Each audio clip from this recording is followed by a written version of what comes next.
When Satan was cast out of heaven by the Creator, he arrived in hell with his fallen. What did they become? How are the demons created? Are they humans reshaped by hell? Or can demons give birth to more of their kind? Or some combination of both? Or something else entirely? Come with me into the trenches and find out. Let's begin. First, Hell Knights. They are summoned to serve when the court of the seven-headed serpent seeks sport. Their ever-burning banner stream as they march to war, carrying out the bidding of their masters. They are the bannerets of the High Lords of the court, champions who respond to foolish mortals daring to challenge the hunting parties of the serpent's nobility, who embark on excursions beyond the gate for their amusement. Heretic priests whisper that these infernal warriors were once lesser fallen angels, or mighty mortal champions elevated into demonhood, but then cursed by their liege lords for some slight, real or imagined. Cast out from the burning palaces of the pit, the alabaster architecture of their bodies is now bound, twisted, and folded upon itself 1,000 times, and encased in a tomb of their once splendid armour, that is now their eternal prison. It is said that to glimpse the body inside is to gaze upon the sheer horror of divine flesh, warped with glaring eyes of light, mouths uttering blasphemies, and pulsating inner organs that gibber and shriek, crushed into a space barely 1/10 of their original form. Despite a reduction in stature, they retain their inordinate pride and brook no insolence from the wretched mortals that serve them. Once party to the secrets of creation, now their minds are clotted with endless, blood-red waking dreams. Their thoughts are crushed to a singular jagged prism of murderous obsession, their form tormented by the cold of the earthly realm. They are forced to endure, just as humans suffer in the flames of hell. They are mighty still, but less than nothing, compared to the exalted glory of their original forms. Next up, Heretic patrons. It is a rare warband indeed that can operate long in the constant bloodshed of no man's land without backing of a powerful patron. You need one to survive. Each offer unique power for unfailing loyalty, no matter how vile the request they make. The patron we'll cover here is Sukov Benoth, child of Baphomet, one of countless offspring of the fecund Lord Baphomet, who, being a hermaphrodite, gives birth to its own children. A popular patron of heretic priests, Sukov Benoth makes his devotees eloquent and twisted in wisdom, allowing them to dominate mortal minds against their will. He teaches magic to warp both body and mind, leaving grotesque, twisted heaps in their wake. He sets cities, castles, and great places on fire, and demands intestines and eyes of captured enemies and animals to be sacrificed to him on altars, so he can add them into the foulness of his body. Those especially favoured by this wicked demon may be bestowed with a flaming lance in the image of their fell lord. Wounds wrought by such weapons never cease burning, with flickering flames tormenting the flesh of their victims both in this life and the next. Praetors are demonic commanders and magistrates within a small corner of a fiefdom of a mighty archdevil or demon lord.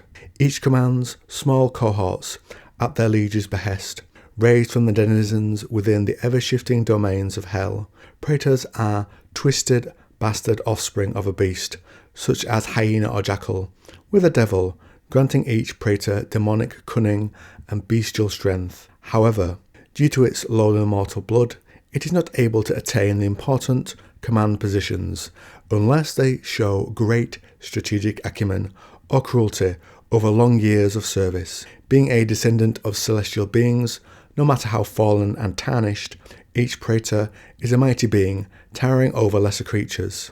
That does seem like the devil half of them could be angels, maybe? They are born with 4 faces, matching the features of their angelic progenitors. The human-like face of each praetor is then ripped away at birth by midwives of Lilith, born to scorn their divine heritage and to mock the Trinity, leaving them with 3 faces, each capable of independent thought and speech. Their 3 mouths weave a web of lies and hypnotic magic through their 3 voices that can speak of the same subject simultaneously, subtly twisting and corrupting its words as it makes false promises to those the praetor wishes to lead into ruin. Their wings carry the likeness of their bestial brood mothers, with fanged mouths that vomit gore whatever human blood is spilled in the name of a praetor. Such blood can then be used to power the Goetic magic it uses. As they are partly born as creatures of natural order, they can sneak into the mortal realm without breaking the covenant of hell, which binds each rebel seraphim. Thus, they can lead the hunting parties of the court to plague earth without triggering a direct confrontation with heaven. Next, Goetic warlocks. They are horrific creatures from the death factories of the third circle of hell, manufactured from captured priests, prophets, vicars, rectors and monks. Fiendish machines first burn their flesh away with hellfire, encasing these still living skeletons in an infernal suit of armour and stamping them with Goetic runes. The process is so agonizing that they consent to a demonic pact to bring end to their pain. Thus a new warlock is born, ready to hunt the living they once swore to protect. The mere gaze of the warlock causes necrosis, and in close quarters they embrace unsuspecting enemies with their iron claws, using their magic to gate themselves to a secluded location where they can finish their victim by slowly shredding them apart. Their favourite method is by skinning their victims alive and using their gruesome trophies as repulsive vellum to write grimoires and unholy religious texts, or wearing the faces of their victims to power their illusionary spells to confound their enemies. Due to the rarity of victims required to create Goetic warlocks, they are only assigned to the Heretic commanders with great renown, need, and the required connections to the twisted web of heretic politics. Mammon, the great devil of greed, sells the services of his own personal battalions of warlocks to the highest bidder. Now we cover yoke fiends, and this is the last one we'll do in this video. They are the twisted stillbirths of cursed demons, 1,000 generations growing ever more debased and feeble, and crossbred with the beasts of the field by the sadistic infernal biopriests. Lacking intelligence, they are fit for nothing but the crudest of tasks. In the innermost chamber of their black heart remains the tiniest polluted sharp of divinity, the cruel legacy of their once angelic forefathers. This dim knowledge and their repulsive fallen state fills the yoke fiends with unending hatred and envy towards any untouched part of the creation. Throughout the endless plains of hell, yoke fiends keep the great boiling cauldrons constantly lit, feeding the fire with the damned. They gleefully throw the endlessly shrieking souls into the boiling vats of pitch, the torment of others being the sole consolation of their miserable existence. In work gangs, a million strong, in the vast quarries, the yoke fiends cut the ubiquitous black stone, with which they erect the great towers, keeps, ziggurats, and towers of hell.